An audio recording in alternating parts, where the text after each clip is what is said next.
Welcome है आपका आज की इस वीडियो में। तो ये जो वीडियो है हमारे व्यूअर्स कृष्ण भलोदिया जी की डिमांड पर बनाई गई है। तो उन्होंने ही मांग की थी कि Motilal Oswal mid cap 150 index fund और Motilal Oswal 250 small cap index fund पर आप वीडियो बनाएं। तो चलिए बिना किसी देरी के शुरू करते हैं। तो पहले बात करते हैं बाबूजी Motilal Oswal mid cap 150 index fund के बारे में। तो जो लॉन्च डेट है बाबूजी 6/9/2019 को फ़ंड लॉन्च हुआ था। तो फ़ंड काफ़ी पुराना नहीं है, अभी 1 साल भी नहीं हुआ। स्कीम टाइप है जो ओपन एंडेड है। फंड मैनेजर जी स्वप्निल पी मयेकर जी हैं और बेंचमार्क है जो निफ्टी मिड कैप 150 TRI है। एग्जिट लोड 1% है अगर आप 3 मंथ्स में रिडीम करते हैं मनी आपकी यूनिट्स अलॉट होने के बाद। तो NAV जो है एज ऑन 30 अप्रैल वो बाबूजी 9.19 पैसे हैं और फंड साइज है जो 36 करोड़ रुपए है। मिनिमम इन्वेस्टमेंट है जो 500 रुपये से आप कर सकते हैं और मिनिमम SIP भी आप 500 रुपये से शुरू कर सकते हैं। तो एक्सपेंस रेशियो है जो 0.4%।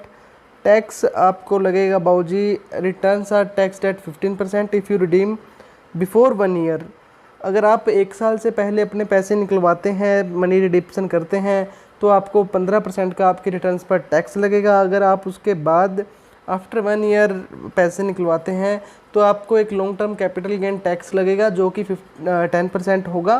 पर अगर आपका रिटर्न्स हैं 1 लाख प्लस हैं एक फाइनेंशियल ईयर में तो ही आपको वो टैक्स देना पड़ेगा, अदरवाइज़ आपको कोई नीड नहीं है टैक्स देने की। तो चलिए बात करते हैं टॉप होल्डिंग्स के बारे में।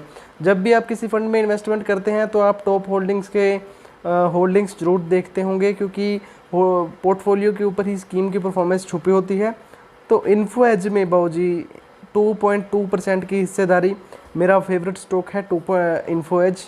इंदिराप्रस्थ गैस लिमिटेड में 2.11%, टाटा कंज्यूमर प्रोडक्ट्स में 1.91%, MRF लिमिटेड में 1.87% की, जुबिलेंट फूड वर्क्स में 1.75%। और रिटर्न्स के बारे में भी बात कर लेते हैं। फंड खैर काफ़ी पुराना नहीं है पर जितनी भी रिटर्न्स शो हुई हैं वो दिखाते हैं आपको। तो 1 मंथ में जो रिटर्न्स हैं वो 14.39% की रिटर्न्स, लगभग 15% की रिटर्न्स 1 महीने में इन्वेस्टर्स को मिली है। और मैक्सिमम रिटर्न्स हैं जो नेगेटिव रिटर्न्स यहाँ पर देखने को मिल रही हैं 8.14% की नेगेटिव रिटर्न्स। और 1 डे में रिटर्न्स जो इन्वेस्टर को मिली है वो बाबूजी 1.8% की रिटर्न 1 दिन में मिली है। तो इन्वेस्टमेंट ऑब्जेक्टिव के बारे में बाद में बात करेंगे और आगे चलते हैं Motilal Oswal Nifty 250 small cap index fund के बारे में। तो फंड का जो लॉन्च डेट है 5/9/2019 को इकट्ठे ही फंड लॉन्च हुए थे। वो 6 मिड कैप फंड है जो 6/9/2019 को फंड लॉन्च हुआ था। फंड मैनेजर जी भी सेम है स्वप्निल पी मयेकर जी। स्कीम टाइप ओपन एंडेड है। एग्जिट लोड भी 1%। अगर आप 3 मंथ्स के अंदर पैसे निकलवाते हैं। एक्सपेंस रेशियो भी सेम है 0.4% और टैक्स भी वैसा ही सेम है। रिटर्न्स 15% का टैक्स लगेगा अगर आप 1 साल से पहले पैसे निकलवाते हैं और उसके बाद आपको long term capital gain tax देना पड़ेगा 10% का, जो कि अगर आपकी रिटर्न्स 1 लाख से ज़्यादा है इन ए फाइनेंशियल ईयर।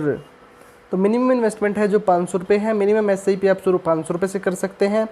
NAV है जो 8.12 पैसे एज ऑन 30 अप्रैल और फंड साइज है जो 20 करोड़ 20 करोड़ का है। और टॉप होल्डिंग्स है जो बाबूजी MCX मल्टीपल कमोडिटी एक्सचेंज 2.14% की, नवीन फ्लोराइन इंटरनेशनल में 1.55%, PVR सिनेमाज 1.54% की, इंडिया एनर्जी एक्सचेंज में 1.43%, क्राजिका कजारिया क्राइमेक्स 1.16%। रिटर्न्स के बारे में बात करें तो 1 मंथ में जो 12.57% की रिटर्न्स हैं और मैक्सिमम जो है बाबूजी नेगेटिव रिटर्न्स यहाँ भी 18.79% की नेगेटिव रिटर्न्स। और 1 डे की रिटर्न की बात करें तो 0.69% की नेगेटिव रिटर्न्स यहाँ पॉजिटिव रिटर्न्स यहाँ पर देखने को मिल रही हैं। तो इन्वेस्टमेंट ऑब्जेक्टिव है जो बाबूजी the scheme seeks investment return that corresponds to performance of the Nifty small cap 250 index subject to tracking errors. तो इसके बारे में बात करते हैं। Nifty mid cap 150 index fund के बारे में इन्वेस्टमेंट ऑब्जेक्टिव जानते हैं। तो the scheme seeks investment return that corresponds to the performance of Nifty mid cap 150 index subject to tracking errors. तो देखिए दोनों ही स्कीम्स का जो इन्वेस्टमेंट ऑब्जेक्टिव है सेम है, बट फ़र्क इतना है कि स्मॉल कैप फंड का जो इंडेक्स है वो है Nifty mid small cap 250 index, और जो निफ्टी मिड कैप इंडेक्स का फंड है, इंडेक्स है, वो है निफ्टी मिड कैप 150। तो दोनों को ही रिटर्न्स निकालनी है, उनको ट्रैकिंग करके निफ्टी मिड कैप 150 इंडेक्स को ट्रैक करके रिटर्न्स निकालनी है। तो दोनों का इन्वेस्टमेंट ऑब्जेक्टिव स्कीम है सेम है। तो आप अगर मेरी राय माने तो आप इसमें इन दोनों फंड्स में अगर आप निवेश करना चाहते हैं, आपकी इच्छा है, तो रिटर्न देखिए, मैं इसमें सलाह दे सकता हूं फंड में निवेश करने की, क्योंकि जो फंड का साइज है वो बहुत ही कम है, 20 करोड़ और 36 करोड़। और फंड जितना कम AUM asset under management fund का जितना कम हो, उतना ही फंड मैनेजर को जो स्कीम को मैनेज करने में आसानी होती है। तो इस प्रकार जो अच्छी रिटर्न्स भी निकल सकती हैं। आप खुद बताइए, अगर आपके पास कैपिटल थोड़ा है और कैपिटल ज़्यादा है, तो आप जो कैपिटल थोड़ा होगा तो आप अच्छा परफॉर्मेंस कर पाएंगे। तो अगर आपके पास कैपिटल ज़्यादा होगा तो आप कंफ्यूज हो जाएंगे कि क्या क्या बाय किया जाए।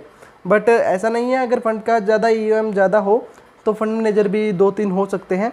बट अगर यहाँ पर आप लंबे समय की अवधि के लिए निवेश करना चाहते हैं इन किसी फंड्स में से, तो आप कर सकते हैं, पर 1 या 2 साल के लिए नहीं, आपको करना होगा बाबूजी इन्वेस्टमेंट कम से कम 6-7 साल के लिए।